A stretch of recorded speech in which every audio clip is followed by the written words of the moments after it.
اب انہوں نے تو ڈھونڈ لیا، لیکن بہت سے لوگ ہیں جو سورج کی پوجا کرتے ہیں. پھر اللہ تعالیٰ بھی تو نظر نہیں آتے تھے. اللہ نظر نہیں آتے بلا شک، لیکن اللہ نے اپنے بارے میں بتایا تو ہے کہ میں کیا ہوں عرش پر. اگر آپ فیلنگ کریں، مثال کے طور پر حدیث میں آتا ہے نا کہ جب تم عبادت کرو، نماز پڑھو، تو تم ایسے عبادت کرو کہ گویا کہ تم اللہ کو. اب یہ ہمیں کیسے لگے گا کہ ہم اللہ کو دیکھ رہے ہیں؟ فیلنگز لے آئے.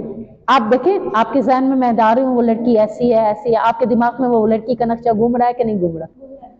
آپ نماز میں اللہ کو کیسے دیکھ سکتے ہیں؟ اس کے بارے میں یہ کنسیپٹ بنائیں کہ اللہ تعالیٰ کہاں ہے؟ اپنے عرش پر. اور اللہ نے کیا کہا؟ میں کہاں ہوں؟ اپنی کرسی پر. اللہ نے کہا نا کہ میں کرسی کے اوپر مستقیم ہوں، عرش کے اوپر اپنی کرسی پر مستقیم ہوں. اب جتنا بڑا بادشاہ ہوتا ہے اس کی کرسی بھی بڑی پیاری ہوتی ہے. رب کی کرسی بہت ہی پیاری ہوگی ماشاءاللہ.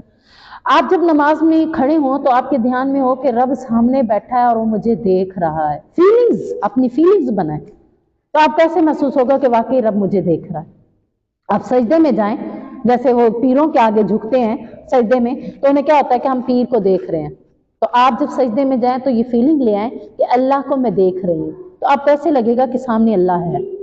فیلنگز میں جب لے کر آئیں گے، یعنی اللہ کہتا ہے کہ تم مجھے محسوس کرو تو میں تمہارے ساتھ ہوں. جب ہم محسوس نہیں کرتے تو پھر اللہ ہمارے ساتھ ہی نہیں. اب 2 شخص تھے، انہوں نے کہا کہ مرغی ذبح کرنی ہے، وہاں کرنی ہے جہاں پر اللہ کوئی بھی ہمیں نہ دیکھتا ہو. دونوں چلے گئے گھومتے گھومتے جنگلوں کے اندر، فلاں جگہ. ایک بہت آگے چلا گیا، دیکھا ارد گرد کوئی بھی نہیں دیکھ رہا، اس نے اپنی مرغی ذبح کر لی. یہ کوئی حدیث نہیں ہے، ایک واقعہ ہے، ٹھیک ہے نا. دوسرا گھوم پھر کے واپس آ گیا مرغی لے کر. اب دونوں اپنے مقررہ ٹائم پر واپس آ کر دونوں مل گئے.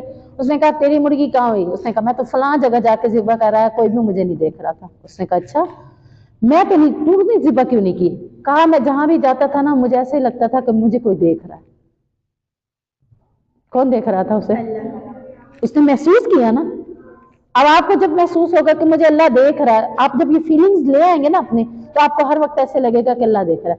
آپ کو گناہ کا کام کریں، آپ کو فیلنگ آئے گی کہ اللہ مجھے دیکھ رہا ہے، اور آپ کو محسوس ہوگا. یعنی اللہ تعالیٰ نے کہا کہ میں تم مجھے محسوس کرو، میں تمہیں محسوس ہوں گا. فیلنگز میں آتا ہے. ہم نے رب کو دیکھا نہیں ہے کیونکہ دنیا کی آنکھ رب کو دیکھ نہیں سکتی.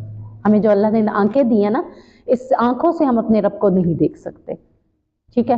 حضرت موسیٰ علیہ السلام نے جب اللہ سے کہا تھا کہ میں تمہیں دیکھنا چاہتا ہوں، تو اللہ نے کہا تھا فلاں پہاڑ کی طرف دیکھ، میں اپنی تجلی کروں گا، تو مجھے دیکھ لینا. لیکن جیسے اللہ نے اس پر اپنی تجلی کی تھی، اللہ اس پہ آیا تھا تو وہ بے ہوش ہو گئے تھے، دیکھ ہی نہیں سکے تھے.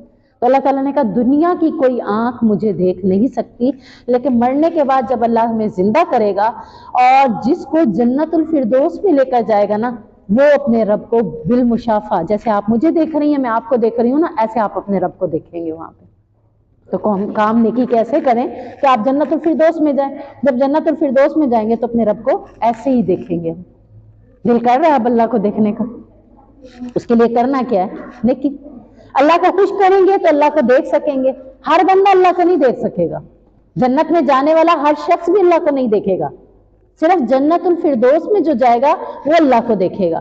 باقی جنت کے 100 درجے ہیں، ٹھیک ہے نا. جنت الفردوس ایک درجے کا نام ہے، باقی 99 درجے اور ہیں. باقی 99 درجوں میں کہیں اپنا اللہ ہاتھ دکھائے گا، کہیں اپنی پنڈلی دکھائے گا، کہیں اپنا. اب یہ نہیں ہے کہ اللہ کا ہاتھ ہمارے ہاتھ جیسا ہے. جب میں آپ کو بتا رہی ہوں کہ دنیا کی آنکھ سے ہم اپنے رب کو نہیں دیکھ سکتے، تو اللہ وہاں پہ ہمیں کس طرح کی آنکھیں دے گا؟ کوئی اور طریقے سے دے گا نا جس سے ہم اللہ کو دیکھ سکیں گے. ہماری آنکھوں میں اتنی چبھن نہیں ہوگی. اب ہم سورج کو بھی دیکھنا چاہیں تو دیکھ نہیں سکتے. نہیں دیکھ سکتے نا. کیوں نہیں دیکھ سکتے؟ کیونکہ وہ بہت زیادہ روشن ہے اور ہماری آنکھوں کو عجیب سی فیلنگز ہوتی ہیں. تو اللہ کی تجلی، اللہ کا خود جو وجود ہے، وہ اللہ رب العزت کو ہم نہیں دیکھ پائیں گے. اس لیے اللہ ہمیں وہاں دیکھنے کی توفیق دے گا اور ہم وہاں اپنے رب کو دیکھ بھی سکیں گے. تو جس کے دل میں یہ شوق پیدا ہو رہا ہے کہ اللہ کو میں دیکھوں، اسے کیا کرنا ہے؟ نیکی کے کام زیادہ کرنے ہیں انشاءاللہ. ہاں جی، کوئی کچھ کوشچن پوچھ رہا تھا اسے. آپ سے نہیں، حضرت موسیٰ علیہ السلام نہیں، 40 دن کی بات ہی نہیں آتی. بس یہی ہے کہ وہ بے ہوش ہو گئے تھے اور پھر دوبارہ اٹھایا گیا تھا. تو انہیں کہا تھا کہ آپ دیکھ نہیں سکیں گے. نہیں ایسا نہیں ہے، بالکل بھی نہیں ہے. اب ہم نے یہاں پہ دیکھ لیا کہ رات کے وقت ہمارے کون کون سے گناہ ہوتے ہیں. آگے ہم دیکھتے ہیں وَمِن شَرِّ النَّفَّاثَاتِ فِي الْعُقَدِ، اور گروہ میں پھونکنے والیوں کے شر سے. گروہ میں پھونکنے والوں سے مراد کیا ہے؟ جادو، یعنی جادوگر۔ جادوگر کیسے کرتے ہیں؟ آپ جاتے ہیں کسی کے پاس تو کہتے ہیں میں نے یہ تمہیں دھاگا جو ہے نا گرا لگائی پھونکا، پھر گرا لگائی پھونکا، ایک ہی دھاگے کو، یعنی یا تو وہ اس نے آپ کو گلے میں پہنوایا ہے یا اس نے آپ کو ہاتھ کے اندر پہنایا ہے۔ اب اس دھاگے کے اندر کئی قسم کے بیچ میں کیا ہیں؟ گرہیں ڈلی ہوئی ہیں۔ دیکھا ہوا آپ نے سے کسی نے؟ جیسے ہم گرہ ڈالتے ہیں، یہ دیکھیں نا یہ گرہ ڈلی ہوئی ہے نا، اسی طرح اس دھاگے میں جگہ جگہ پر گرہیں ڈلی ہوتی ہیں، اور ہر گرہ پر وہ کیا کرتا ہے جادوگر؟ کچھ نہ کچھ پڑھ کے پھونک دیتے ہیں۔ اور پھر لوگ کیا سمجھتے ہیں اب ہم اس کو ہاتھ پہ باندھیں گے، گلے میں باندھیں گے، ہمارا یہ مسئلہ حل ہو جائے گا، ہمارا وہ مسئلہ حل ہو جائے گا۔ بچہ ڈرتا ہے تو جاؤ یہ لے کے آؤ اور اس کو پہنا دو۔ اب ایک عورت ہے، میں نے اس سے پوچھا بھائی تم نے کیوں پہنا ہوا ہے؟ کہتی ہے بس گھر کے اندر لڑائی جھگڑے بہت ہوتے ہیں، میں نے اس لیے پہنا ہے، اب لڑائی جھگڑے نہیں ہوں گے۔ اب یعنی دھاگوں کے پہننے سے کیا ہوگا؟ کوئی پاؤں کے اندر پہنا ہوتا ہے، کسی نے گلوں میں پہنے ہوتے ہیں، کسی نے یہاں بھی باندھے ہوتے ہیں۔ کس نے کیا ہوتا؟ لیکن اس سے کچھ بھی نہیں ہوتا۔ اس سے بہتر کیا ہے آپ کے پاس؟ اب دیکھیں نا کہ ہر چیز کے شر سے آپ پناہ مانگے۔ یہ 3 صورتیں جب آپ پڑھ کر سوئیں گے کچھ بھی نہیں ہوگا، آیت الکرسی پڑھیں گے کچھ بھی نہیں ہوگا۔ تو ان کی بجائے جو چیزیں ہمیں اللہ نے دی ہیں، اللہ نے جو دی ہے وہ زیادہ بیسٹ ہے، یہ جو لوگ دے رہے ہیں وہ بیسٹ ہوگا۔ جو اللہ نے دی ہے وہ زیادہ بیسٹ ہے نا۔ تو اللہ ہمیں کیا دے رہا ہے کہ اللہ یہاں پہ کہہ رہا ہے کہ جادوگر عورتوں سے بھی پناہ طلب کرتا ہوں جو دھاگے پر جادو پڑھ کر پھونکتی ہیں۔ جادو کس پہ کرتی ہیں؟ دھاگوں کے اوپر جادو کر دیا، کسی نے گوشت کے اوپر جادو کر دیا۔ کچھ لوگ ایسے ہوتے ہیں کہ گوشت کی بوٹیاں لیتے ہیں، اس کے اوپر جادو کرواتے ہیں اور پھر وہ سائڈوں پہ کھسوا دیتے ہیں یا گھروں میں پھینکوا دیتے ہیں۔ اب میں آپ کو ایک شخص کے بارے میں بتاتی ہوں کہ اس کے اوپر جادو کیسے کیا گیا تھا، پھر آپ سسم کے جادو کے بارے میں بھی پڑھیں گے ہم۔ ایک شخص کو نا انہوں نے جادو کیا تھا، پنے، سوئیاں، جو کام کرنے والی سوئی نہیں ہوتی ٹھیک، جس میں دھاگے بھی ڈلتے ہیں، وہ سوئیاں اس نے لی اور اس شخص کا پتلا بنایا، عکس جیسے ہم بناتے ہیں نا شکلیں وغیرہ، پورا دھار پورا اس بندے کی پوری ایک قسم کی شکل وغیرہ بنا لی۔ پھر اس کاغذ کے اوپر اس نے وہ جب بنا لی تو یہاں اس کا دل ہے بنایا ہے، ٹھیک ہے نا۔ اب وہ جو پنے تھی نا، سوئیں بہت ساری، تقریباً 8-10 سوئیں تھی، میں نے خود دیکھی ہے یہ چیز، میں اس لیے آپ کو بتا رہی ہوں۔ اس نے وہ 8-10 پنے جو تھیں وہ اس کے دل والی جگہ پر نا چبا دی، اور پھر اس دھاگے کو کاغذ کو لپیٹا، اور کاغذ کو لپیٹنے کے بعد اس کے اوپر جو کچھ پڑھا ہوگا، جو کچھ دم کیا ہوگا، جو بھی اس نے پڑھی پھونکی شونکی، اس کے بعد اس نے جنات کے ذریعے اس کو کہاں رکھوایا؟ مین گیٹ کے درسال کے اوپر۔ مین گیٹ کا جو گیٹ ہوتا ہے نا، اس کے کوئی کونے کھدرے یا کوئی چیزیں ہوتی ہیں، انہوں نے بنائی ہوئی تھی مین گیٹ کے اوپر نا، ایسے پہلے بنتی تھی اوپر تھوڑی سی شیلف بن جاتی تھی، اس کے اوپر ہاں شیڈ کے اوپر انہوں نے جا کے رکھ دیا۔ اب انہیں جب بھی تکلیف ہو یہی تکلیف ہو، جب بھی تکلیف ہو یہاں تکلیف ہو، بھی یہاں مجھے کچھ چبھ رہا ہے، یہاں مجھے کچھ چبھ رہا ہے، سمجھنا ہے کہ کیا چبھ رہا ہے، کیا چبھ رہا ہے۔ وہ تو اللہ کی طرف سے پھر حکم ہوا، انہیں کچھ محسوس ہوا، اللہ تعالیٰ نے انہیں دکھایا، تو پھر انہیں فیل ہوا کہ کچھ ایسا ہے گھر کے اندر، کسی نے میرے اوپر جادو کیا ہوا ہے یا کسی نے ایسا کچھ کیا ہوا ہے۔ اللہ کی طرف سے ان کو رہنمائی، پھر انہوں نے پورے گھر کی صفائی کروائی، گھر سے نکل ہی نہیں رہی تھی کوئی چیز، پھر صفائی کروائی، پھر جب ہر چیز کو صفائی کی تو پھر وہ درسال بھی صاف کی، تو اس کے اوپر سے یہ کاغذ نکلا تھا اور اس کے اندر یہ پنے لگی ہوئی تھی، اور جب وہ کاغذ کے اوپر سے پنے اتاری، ٹھیک ہے نا، یہ 3 موزدان کر کے پنے نکال لی اور پھر اس کاغذ کو جلا دیا، تو پھر اس کے بعد انہیں درد ہونا ختم ہو گیا۔ یعنی لوگ جادو ایسے کرتے ہیں کئی طریقے سے، اور یہ جادو کس وجہ سے کرتے ہیں؟ حسد کی وجہ سے کرتے ہیں، کئی قسم کے حسد ہوتے ہیں، اس وجہ سے کرتے ہیں۔ اب دیکھتے ہیں کہ اللہ کے نبی پر بھی جادو کیا گیا تھا کہ نہیں کیا گیا تھا۔ سب سے پہلی بات ہے کہ اللہ کے نبی پر بھی جادو کیا گیا تھا۔ یہاں حدیث میں آتا ہے کہ آپ صلی اللہ علیہ وسلم ایک دن بیمار تھے کہ آپ کے پاس جبرائیل آئے، انہوں نے آ کر بطور دم یہ دعا پڑھی تھی حضرت جبرائیل نے